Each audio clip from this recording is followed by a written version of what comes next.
Thank you, Ambassador Weiser, and thank you to my great friend, Candace Miller, a great congresswoman and soon to be a new local elected official. A great. Give her another round of applause. And Ambassador Weiser, one of the great champions. Karen and I are delighted to be with you. We feel so at home in Macomb. Just 22 days away from a great victory all across the state of Michigan and all across the United States of America. And I understand I'm the only thing standing between you and dinner, so I'm not going to go on too terribly long tonight. But Ambassador Weiser gave me a brief introduction. He knows the one I prefer is even a little bit briefer. I'm a Christian, a conservative, and a Republican in that order, and I couldn't be more honored. My family and I couldn't be more honored just a few short months ago to accept our party's invitation to run and serve as the next Vice President of the United States of America. And I can tell you, I joined this campaign in a heartbeat because you have nominated a man for president who never quits, who never backs down. He is a fighter. He is a winner. And until very recently, it seemed like he was out there fighting all on his own. But now this party is coming together. This movement is coming together. Michigan is coming together. And we're going to elect Donald Trump as the next president of the United States of America. And we're going to make America great again.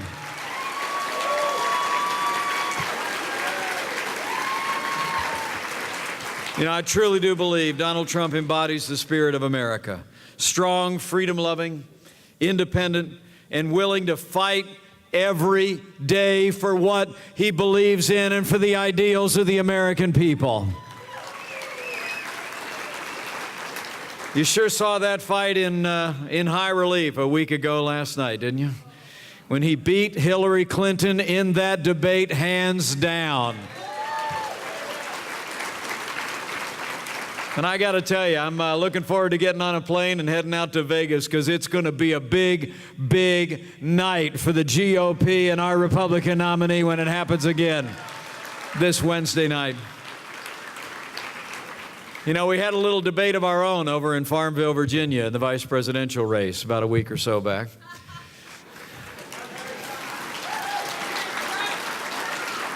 And I got to tell you, I want to apologize for being a little bit late today because I was backstage and Tim Kaine actually called me and interrupted me about 5 or 6 times before I was able to get out here to the stage. You know, some people think I actually won that debate in Farmville, Virginia. I'll leave that for others to say, but I got to tell you, from where I was sitting, Donald Trump won that debate. Donald Trump's agenda to make America great again won that debate, and Donald Trump's vision to rebuild this nation at home and abroad is going to win all the way to the White House. Because, you know, really and truly, this election all across Michigan, all across America, it's not really just a choice between two people. It's a choice between two futures. I mean, men and women, I just want to tell you, when it comes to that choice, I choose a stronger America. I choose a more prosperous America.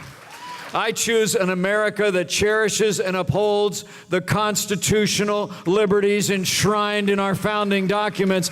So I choose to stand with Donald Trump and every American who believes we can make this nation great again. You know, it really is amazing at the very moment when America's crying out for something new and different, when America's crying out for change. The other party has actually nominated someone who literally personifies the failed status quo in Washington, D.C. It really is truly amazing. And while the mainstream media continues to ignore an avalanche of scandals around the Democrat nominee, after her years of the Clinton Foundation and her years as Secretary of State, I just have to tell you, just in the last few days, we learned through these revelations, and some of these come through WikiLeaks, some of these come through Freedom of Information Acts, but all this information is now coming out about Hillary Clinton's years. And just two that bear reflection on.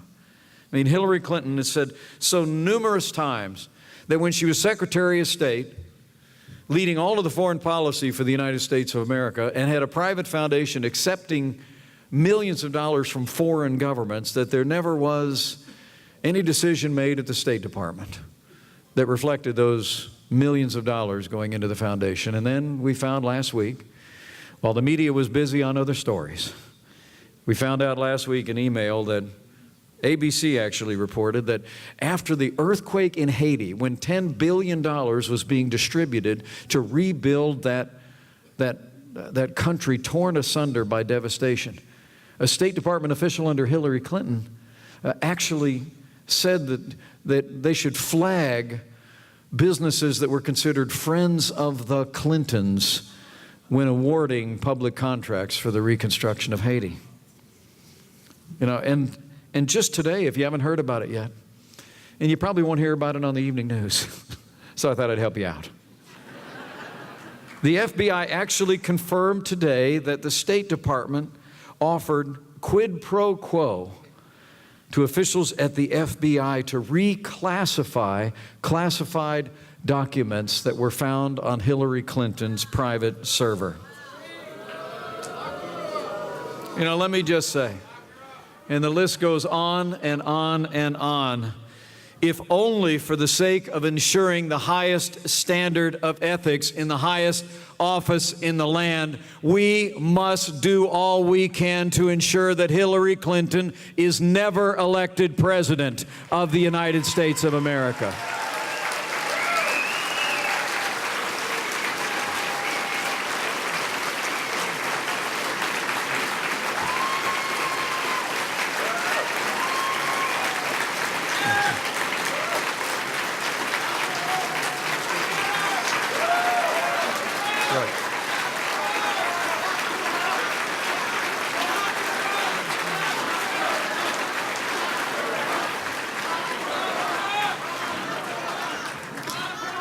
But let's be very clear as we go into the next 22 days. This election is about bigger things than her small ethics. It really and truly is. And in the few minutes I have tonight, before your salad is served, let me remind you what that is. Because you got to leave here tonight. You got to leave this Macomb County Lincoln Day dinner, and you got to go tell somebody. You got to go tell the story. It's not just about the avalanche of controversies coming out of the Clinton Foundation years. It's about security. It's about prosperity. And it's about the highest office, or the highest court in the land. You know, 7.5 years of Hillary Clinton and Barack Obama's policies on the foreign stage have weakened America's place in the world. The policies on our military have resulted in our Army having the lowest troop levels since 1940. We have the smallest number of ships in our Navy since 1916. In our Air Force, with 1,113 fighters, the average age of those aircraft is 27 years of age, older than most of the airmen and women that we train to fly them so bravely and courageously. You know, history teaches us that weakness arouses evil. And when you look at a wider world that's literally spinning apart, that adversaries and even enemies that have been emboldened in the recent years, it confirms that truth of history.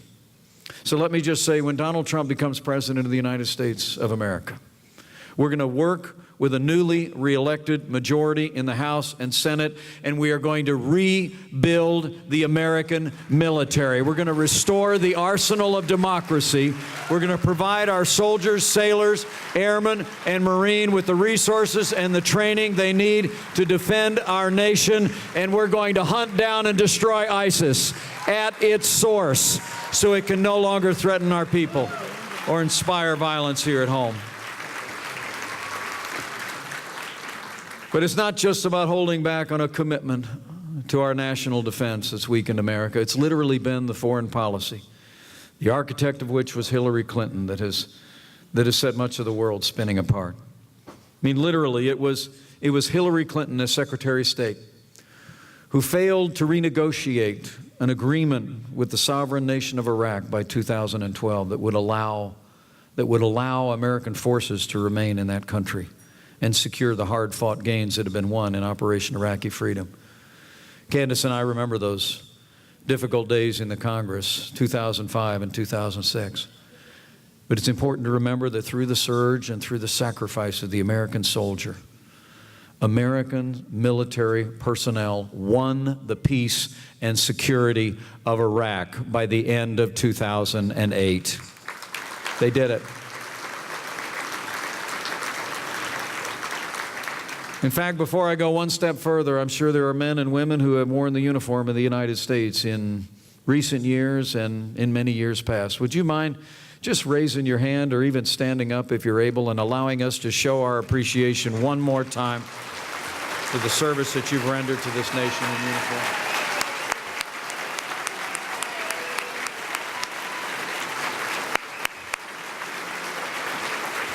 Thank you for your service. We stand here tonight enjoying this sumptuous meal and good fellowship. The American soldier is once again in harm's way. At retaking Mosul, they go with our prayers, but remember, they are going to re-fight and re-win territory that had already been won and would have been secured but for the failure of Hillary Clinton and Barack Obama to secure the gains. And the vacuum they created literally was the environment in which ISIS was able to rise up and trample vast areas that had been won by the American soldier. Remember, when you go tell your neighbors and friends, it was Hillary Clinton who initiated that disastrous agreement with the radical mullahs in Iran. They got $150 billion. All we got was a promise of delayed ambitions. The leading state sponsor of terrorism is now on track someday down the road to obtain the world's most powerful weapons. And the worst of it was on the very day that they released 4 American hostages.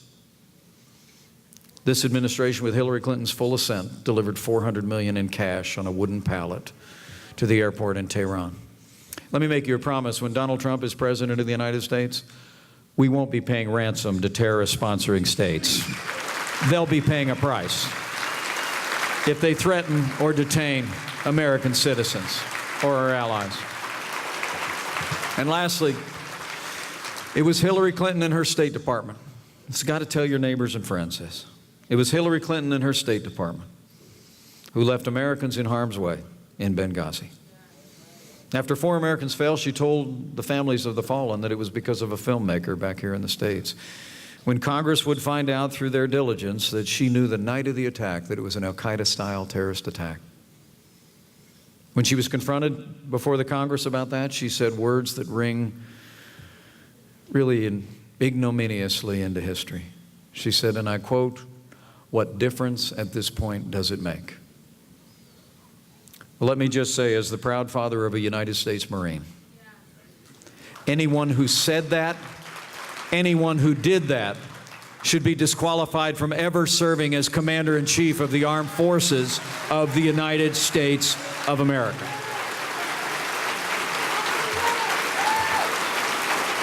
I mean it.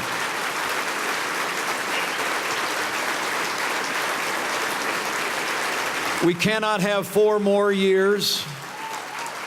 We cannot have 4 more years apologizing to our enemies and abandoning our friends. For the world to be safe, for the American people to be safe, America needs to be strong. And when Donald Trump becomes president of the United States, we will once again lead on the world stage with American strength, and we will command the respect of the world and the loyalty of our allies. So this election's about big things. It's about security and safety, but it's also about prosperity. I mean, we're in the midst today of the weakest economic recovery since the Great Depression. We have the lowest labor participation rate since the 1970s. There's millions of more people living in poverty today than the day that Barack Obama and Hillary Clinton took over the helm of America's economy. Hillary Clinton's plan? More of the same. More of the same failed policies, more taxes, more regulation, more Obamacare, more of the war on American energy, more of the kind of trade policies that have been driving jobs out of Michigan and out of this country. $1 trillion tax increase that independent experts say will cost 500,000 American jobs. That's the centerpiece of her economic agenda. Now, they tell us to be patient. They tell us this economy is the best that we can do. But the people of Michigan know better. It's not the best that we can do. It's just the best they can do.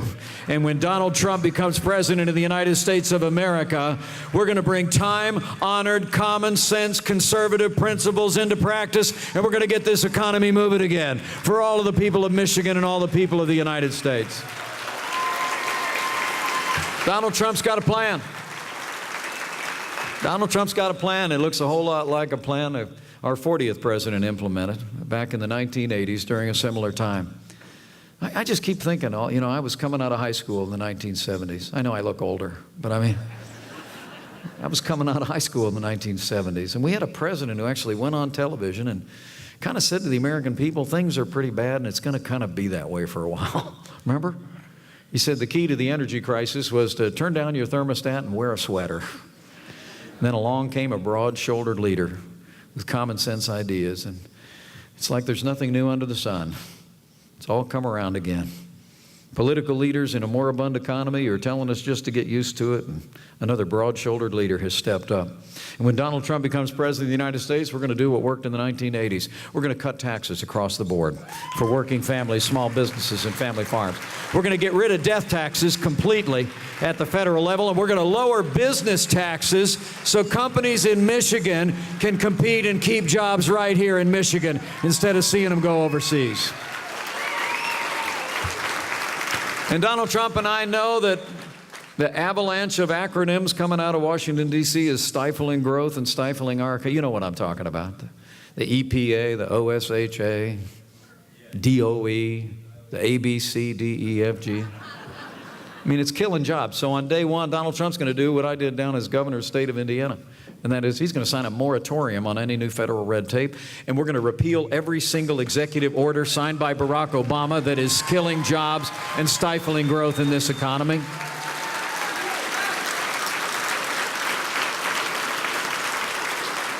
And because Donald Trump and I know that the vast natural resources of this nation are among our God-given blessings, on day one of our administration, the war on coal comes to a crashing end. We're going to develop an all-of-the-above energy strategy that calls forth the resources of this nation.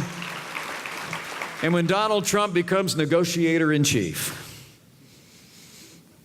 and that's not in the Constitution yet, we're going to have the kind of trade deals that support jobs here in Michigan and here in the United States of America. Trade means jobs, but under Donald Trump, trade is going to mean American jobs first. So it's about security, it's about prosperity, but it's also about the highest court in the land. I have to tell you, men and women, it's important to remember. It's important to remember that while we're electing a president for the next 4 years, that president will likely set the course and direction of the Supreme Court for the next 40 years.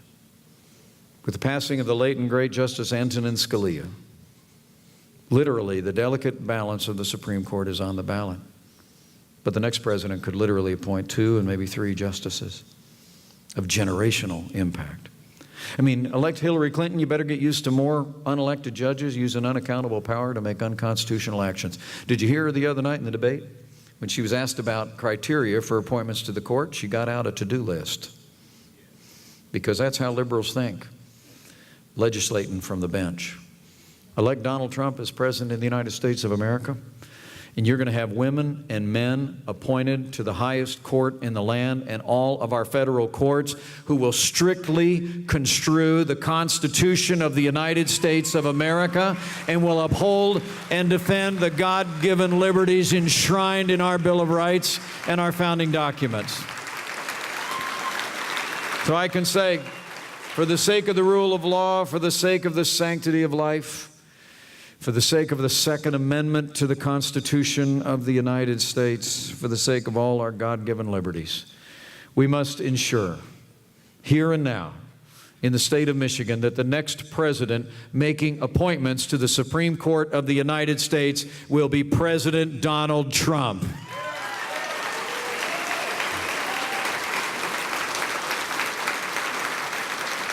So this election's about big things. And we got 22 days to go.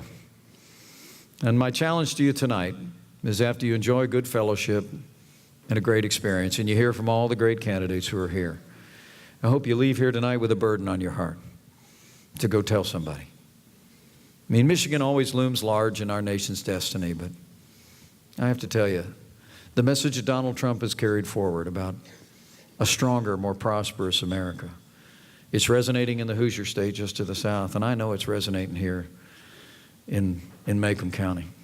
And I know it's Macomb County. It's also resonating in Macomb County, but I'll be there later this week. But you got to go tell somebody. The truth is, ever since I joined this campaign, it's been so obvious to me that it's been like 2-on-1 every single day with the media out there doing half of Hillary Clinton's work for her every day. I mean, it's like Michigan or Michigan State having to play every game on the road against a hostile crowd. But the truth of the matter is, what's amazing is Donald Trump is still winning hearts and minds every single day, and it's because the American people are talking to each other. So I want you to go tell somebody. Go find a friend at worship, at work, find him over a backyard fence, and just tell him, look, if you believe that we got to change the direction of this country, if you believe that we can have government as good as our people again, if you believe that America can be standing tall in the world again, and that we believe that we can have an economy that we get up every morning and we know that there's a boundless future ahead for our kids and for our grandkids, and we can do it all on a foundation of the constitutional principles that have made this country great, you just got to go tell somebody. And in the midst of that, my fellow Republicans, let's be sure to roll our sleeves up and be involved. It's great to come to a dinner, but make sure you're involved on Election Day as well. Make sure that you're out there upholding that one person, one vote principle each and every day. I mean, the integrity of the vote is the bedrock of our democracy. And I just would encourage each and every one of you. You're coming to rallies, you're coming to dinners, but make sure you're out there standing with your neighbors and your friends to turn out the vote and uphold the integrity of the vote all across Michigan. Then you'll have done your part. Then you'll have done your part. And the last thing I'd say to you is, if you're inclined to do as Mrs. Pence and I do on a pretty regular basis, to bow the head or bend the knee, it'd be a good time to do it. And I'm not really talking about praying for political outcomes. The founder of our party said it well. Abraham Lincoln said his concern was not whether or not God was on his side, but whether we're on God's side. So I want to encourage you. I want to encourage you to pray for America. In these divided times of unknowable threats, facing new and renewed enemies around the world, of a weakened America and a stifled economy, it seems like more divisions today in our nation than ever before. Just, if you're inclined to appeal where we appeal, I encourage you to do it, because I believe in my heart what's been true for millennia is still true today. And those ancient words that if his people who are called by his name will humble themselves and pray, he'll do as he's always done with this great nation. He'll hear from heaven. He'll heal our land. This one nation, under God, indivisible, with liberty and justice for all. So let's go get it done, Michigan. Let's go make it happen. Let's make Donald Trump the 45th president of the United States, and let's make America great again. Thank you very much, and God bless you. Have a great, great night.